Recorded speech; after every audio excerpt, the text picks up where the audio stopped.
DJ Mad Links for Florida Tennis, and it's my privilege today to be here with the iconic, legendary Rick Macci. Rick, it's such a pleasure to meet you today. No, good to be here. Hey, We'll have a lot of fun. Thank you so much. So, as you know better than anybody else, there are countless pros, but you know, you're more than a coach, you're also a teacher. And I think that that's when you get to a higher echelon of understanding and learning and being able to teach the game. What was your process of getting to this particular place? I mean, this facility? Or just at your place in as far as your ability to teach and communicate about the game? No, first off, great question. I got a story like no other, you know.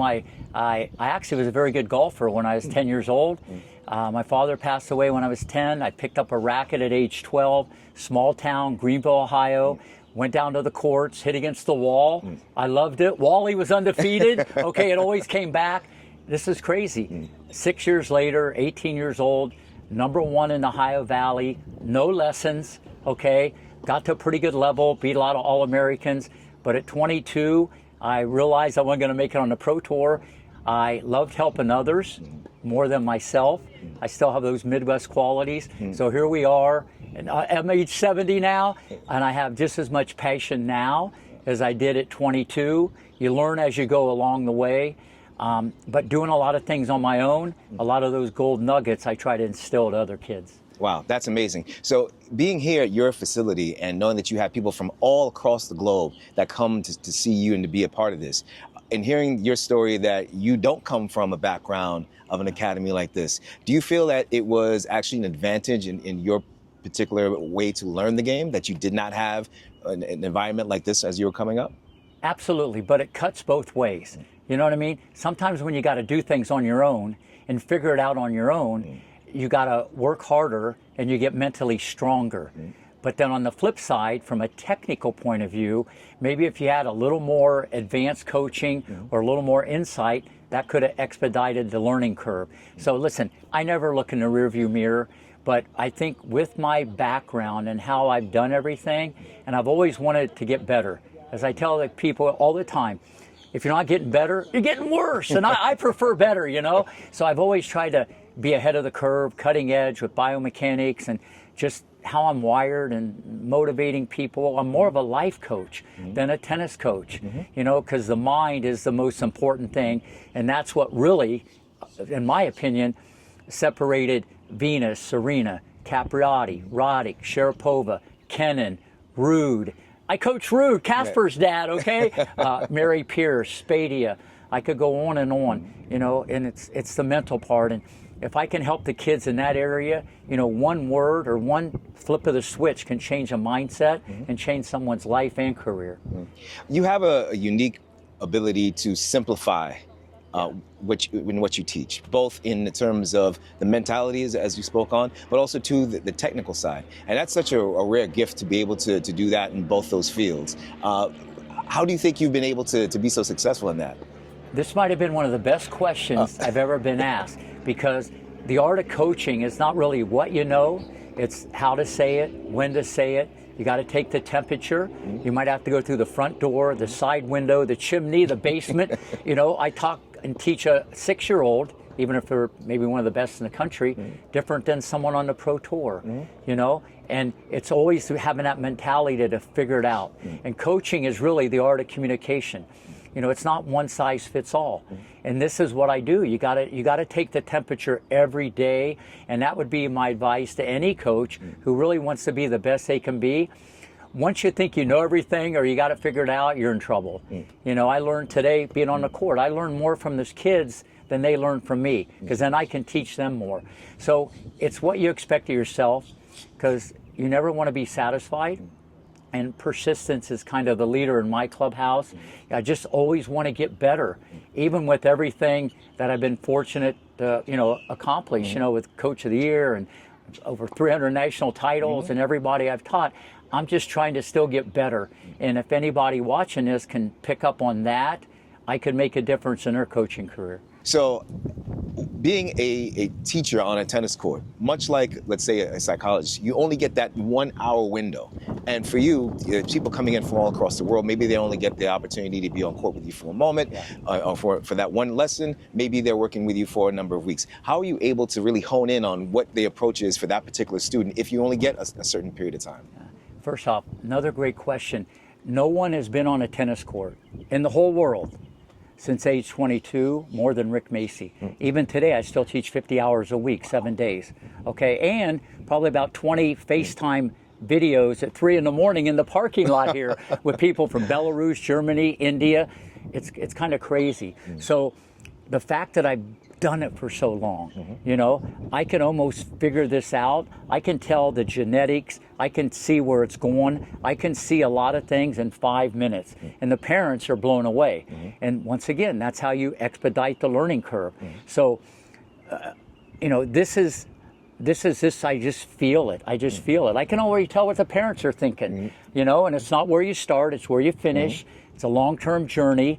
I mean, listen, when I had Serena and she was 11, an airplane went by, she'd wave at it. I'm not going, that girl's going to be number one. That's going to be the best of all time. Where Venus was more bang, Serena was in outer space.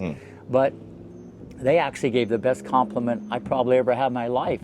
At the after party, after the red carpet, they both said, Rick, you and Daddy just brainwashed us to be number one. You know, the environment that was created, you know, I was talking about Graf, Navratilova. I wasn't talking about other 12-year-olds. It's always the art of communication and just trying to expedite things. And that's what I do. But sometimes you got to go slower, sometimes to go quicker, but I can make it happen quicker. And that's probably why I've had more younger kids be the best in the country at 12 and 14, whether they end up just going to college for free or they go on the Pro Tour. Listen, I've had thousands of people play on the Pro Tour that no one's even heard of. And they got the most out of their ability. And what I like more than anything is the people, when they come back, they don't talk about their forehand or backhand or serve. They talk about, you know, running for every ball, the work ethic, you know, never making excuses. You know, they clean their room better, they treat people better. But I wasn't trying to do that. And I think parents appreciate that. It's like I can maybe get more out of their kid than they can. But I just think doing it for so long and still loving to do it. But I think the most important thing, I lead by example. You know, I know this is crazy. We're sitting down now.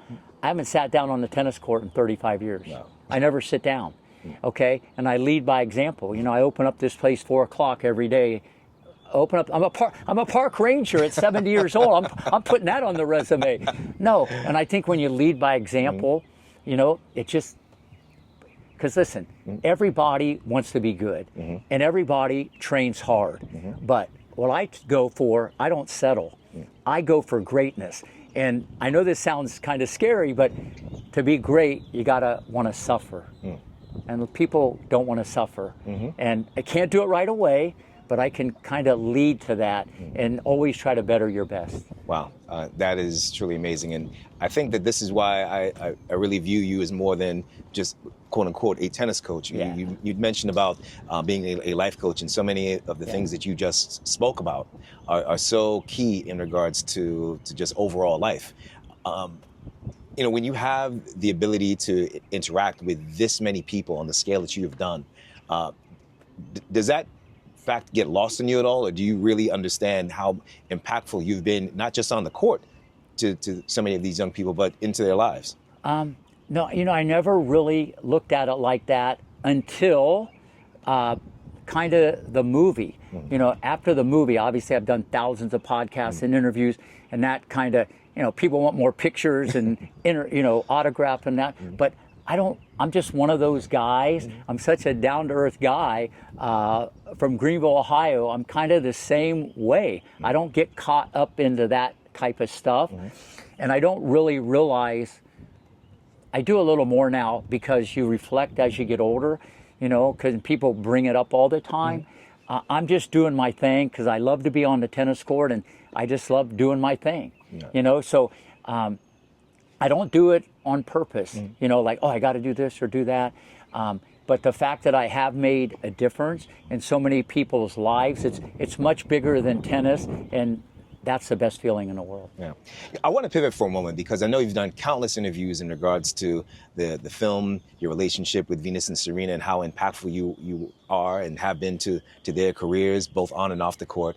But something I've not actually heard anyone ask you is, what was the experience like for you? You are now one of the few people who have actually been portrayed in a film, and by one of our finest actors, John Barenthal. When you had the chance to see yourself on screen being portrayed by another person, what was that like for you?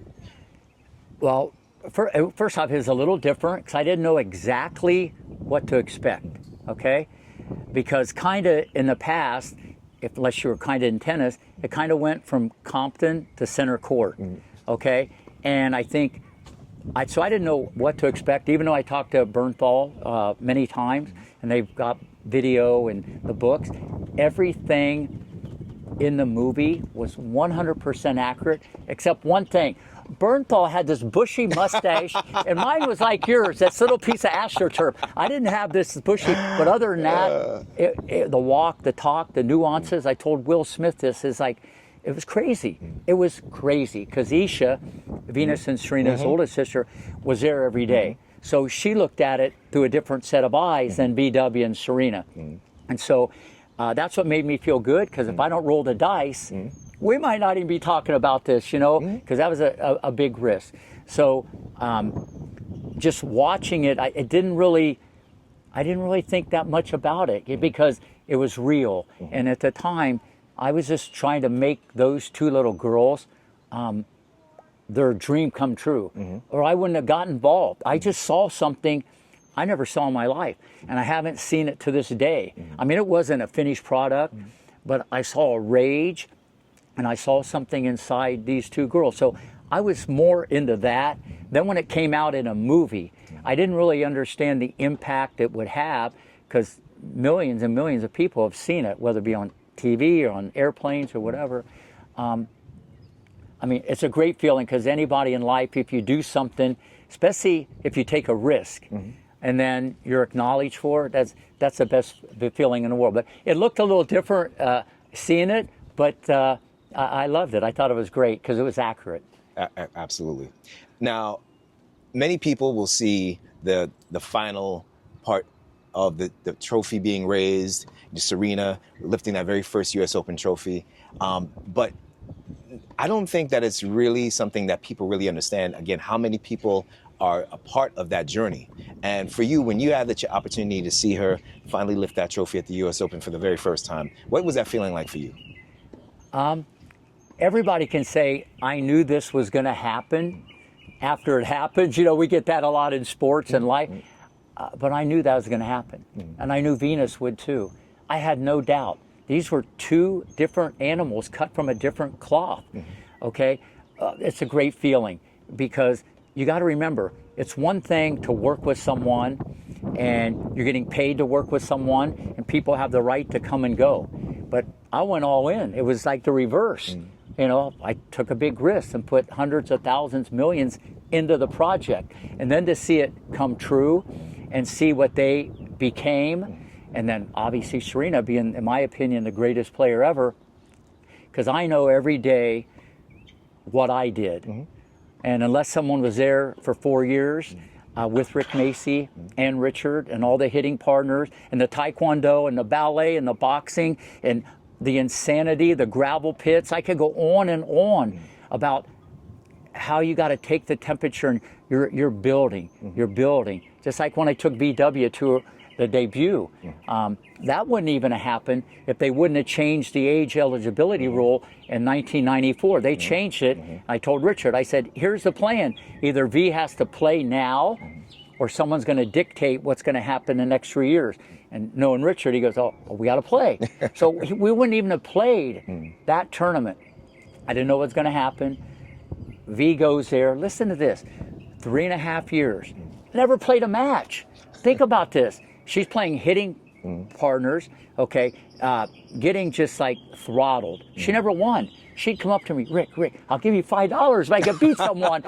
She wanted to bribe me. She just got, once again, and that could hurt someone's confidence, but not these kids. They were bulletproof. So when she went to that debut, And I didn't know what was going to happen. I didn't know if she'd freak out. I didn't know what was going to happen. But I knew people would see this girl run like the wind, a gazelle from Compton, California, open stance all over the court, 114 mile an hour serve as a 14-year-old, and something like, whoa, tennis hasn't seen this type of body and this type of movement. Because usually back then, if you were big and strong, you weren't nimble. They were saying, and what was crazy, not only did she win that match against Stafford, she almost beat number one in the world the next night. She was up 6-3, 3-1, and then things got a little weird. But 8 months later, she gets $12 million from Reebok. Wow. So all this insanity that happened, bang, that's the best feeling in the world because of two reasons. Venus and Serena, and they were like my own daughters. You got to understand, this was not like, oh, I'm coaching someone. This was very, very different, you know, because we were family, and that's the best feeling in the world. That's amazing. You mentioned earlier two names, Graf and Navratilova. Navratilova in particular was somebody who really revitalized her career in her training. And you could see physically how she looked from the beginning of her career Absolutely. into the middle and then even into the end. And it helped her longevity in the sport so greatly.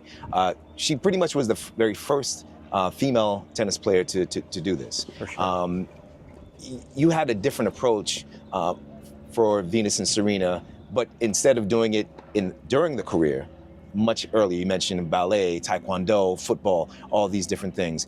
Do you feel as though that has really totally made a shift in the way that training is taking place in tennis today? Yeah, well, first off, back the truck up. Martina was the first of the Mohicans. You know, she brought more of an athletic concept to the sport, you know what I mean? With weight training and being more physical and nutrition and all that stuff. So then when you get to the Williams sister, there was just a different athlete coming to the table. And one of the things Richard really liked is like, I would always talk about their athletic ability and where it's going to go, but I wanted to make them more athletic. They'd be going around the court with a hula hoop, with dumbbells, doing that, with a cone on their head, working on balance. You got to understand, it's all the little things that make the biggest difference, okay? And the fact people want to follow the leader. Not that anybody took that blueprint like, we're not playing junior tennis. I know that's not the blueprint to follow, and I wouldn't recommend that, but it worked for them. But yeah, that changed the whole landscape because tennis, as you know, with the technology and the string, it's so much more physical, and it changed. But Venus and Serena were pioneers, bigger, stronger, faster athletes. So people maybe from Russia, instead of going into swimming or track and field and all the money, especially in women's sports, and now you're seeing in the WNBA, it's a whole different athlete, and it just keeps raising and raising the bar.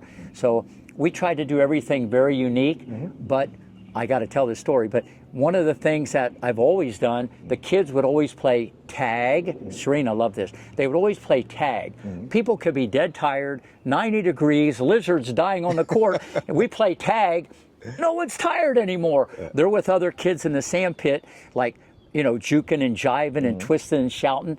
And Serena, she loves it. She's the only kid I've had in the history of playing tag that played with a closed fist. I said, whoa, whoa, whoa, whoa, we're not in Compton anymore. Hey, this ain't a Compton street fight. She'll play with a closed fist. That's how competitive she was. I said, let's pump the brakes.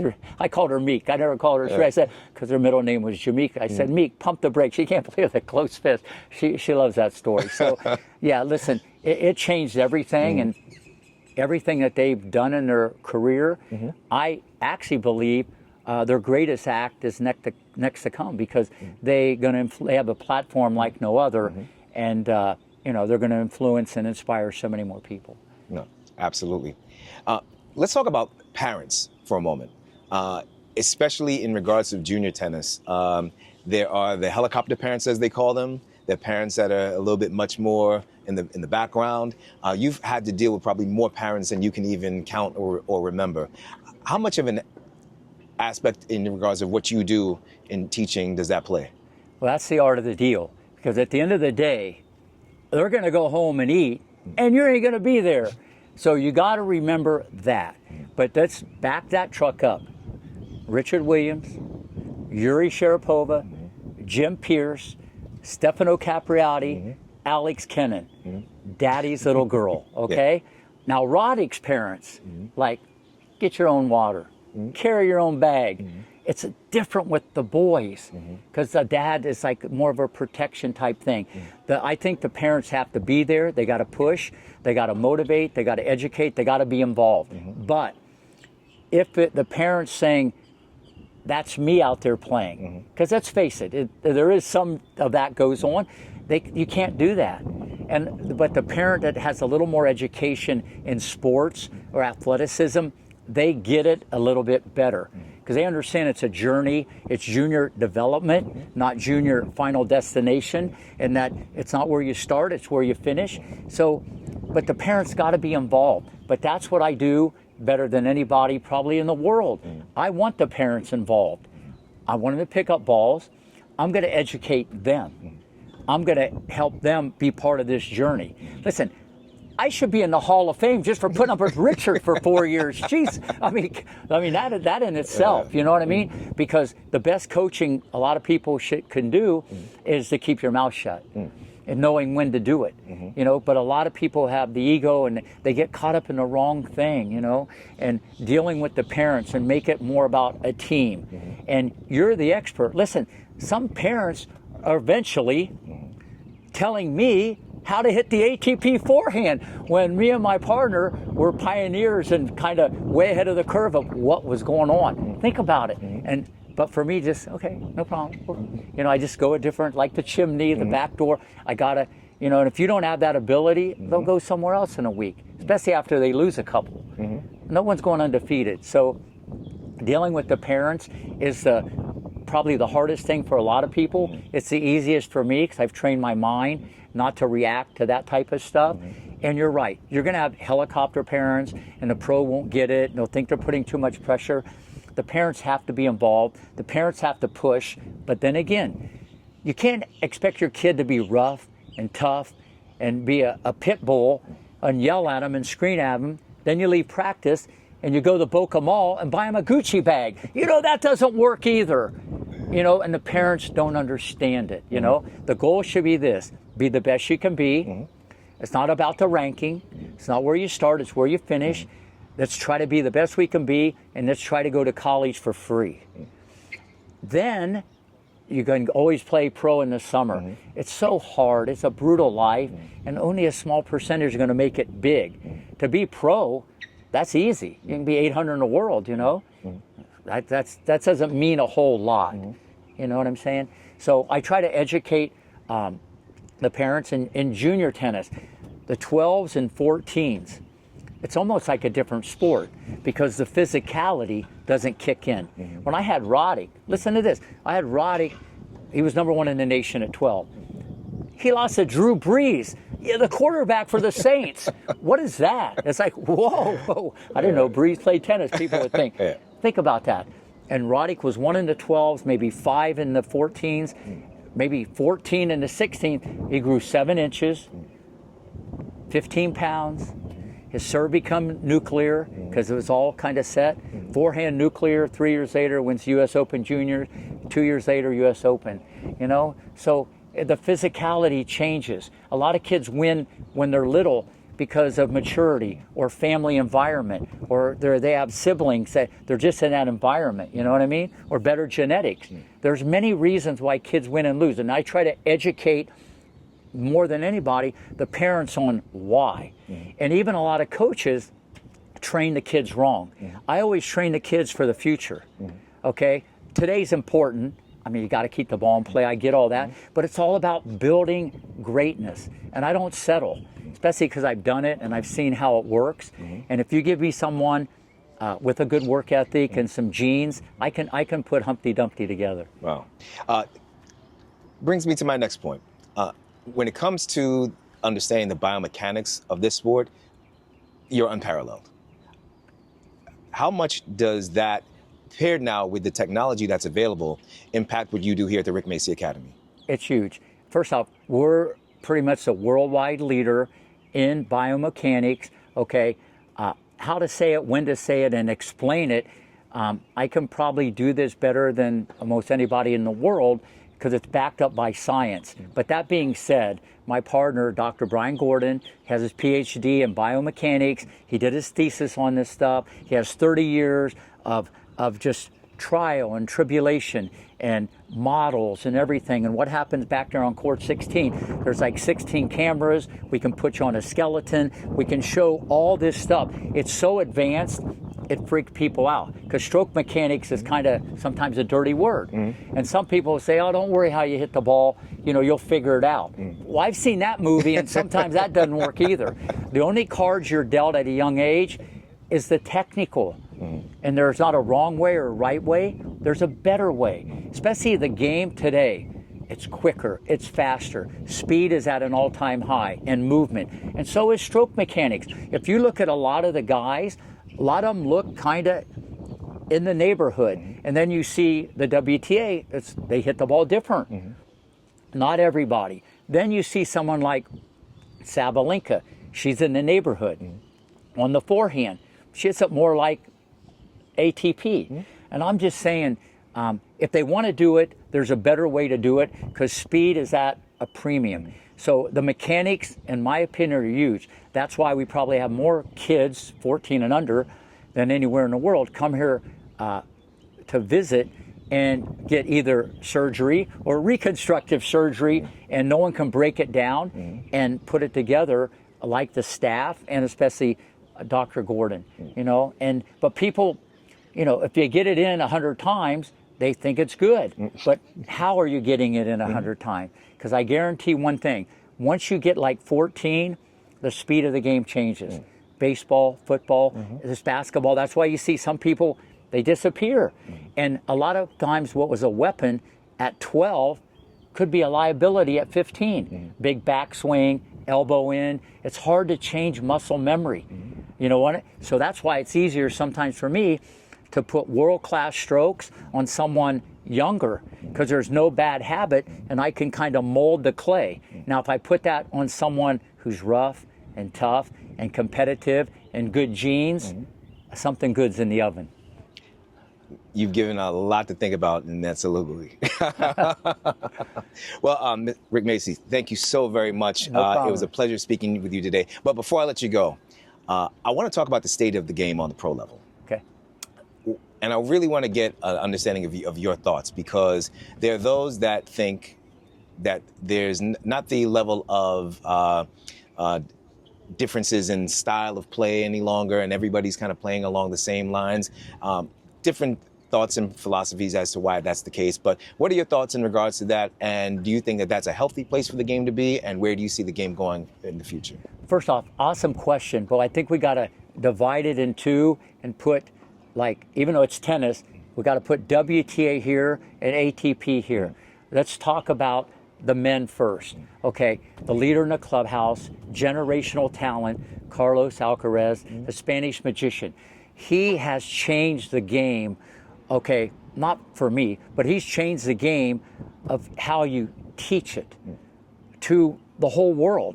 Before, it was like illegal to hit a drop shot. And if you missed it, what are you doing that for, you idiot? It's like a three-pointer from or a step back 30-footer. Now it's okay. You know, it's like we follow the leader, and it's okay now. And you're seeing more drop shots. The stats back it up the last 2 years on the ATP Tour. So, and now it's okay to teach it. And his completeness, even though he's a different animal, okay, his completeness has made other players become more complete, you know, to chip more, to drop more, to sneak in more, to develop an all-around game. It's easy to say it. It's tough to sell in junior tennis, because most people would rather die slowly at the baseline. They don't want to, you know, come in and develop, you know, the more they fail, the more they succeed. With the game, with the guys, I feel it's getting more complete. Even though the technology has made people be able to stand back farther, take full cuts at the return of serve, you better be able to move if you're going to play like Medvedev or Rafa did.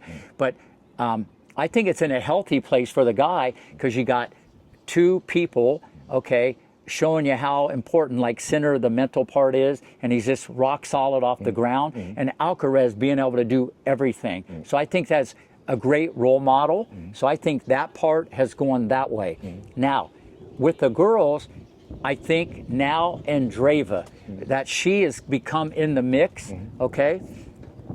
Her movement is exceptional, but she'll go wide on the forehand and chip it besides rip it. She'll get out there and hit a forehand slice where maybe before, don't do that. Don't chip that forehand. If you do it because it's a bailout or you're nervous or afraid, that's okay. But that's in the eye of the beholder, the coach. Or did you do it for the right reason? She resets the point, playing Sabalenka, lives another day, the ball stays low, Sabalenka can't punch her in the face. She kind of has to lift it. So we're getting kind of into the weeds here, but that it's okay to do that. And when she's number one, which she will be, okay, sooner than later, it's people are going to do that. And you're seeing she'll take the hand off the racket and drop more. She'll come in a lot. And what I really love is this. She changes the direction of the ball very early in the point and goes up the line when everybody's sitting on the cross. So what is low percentage is high percentage for her, and she doesn't get into this. Listen, if you got to rally 20 balls, you should hit 21. I get that. But she changes the direction of the ball earlier than anybody I've ever seen. Okay, except for BW and Serena. They would take it up the line very early in the point. So I think where everything's going, it's more complete. And what is low percentage back in the day is now becoming high percentage. And that's sports in general, as I said, like in basketball with the three-point shot. Absolutely. Well, once again, Rick Macci, thank you so very much for your time today. It's great to be here at your academy. This is a wonderful place, and definitely we recommend if you have any opportunity to get here at this academy right here in beautiful Boca Raton, Florida, please come by. This man, you might even catch him opening up the gate at 4 o'clock in the morning. On court number 1, I'll be here.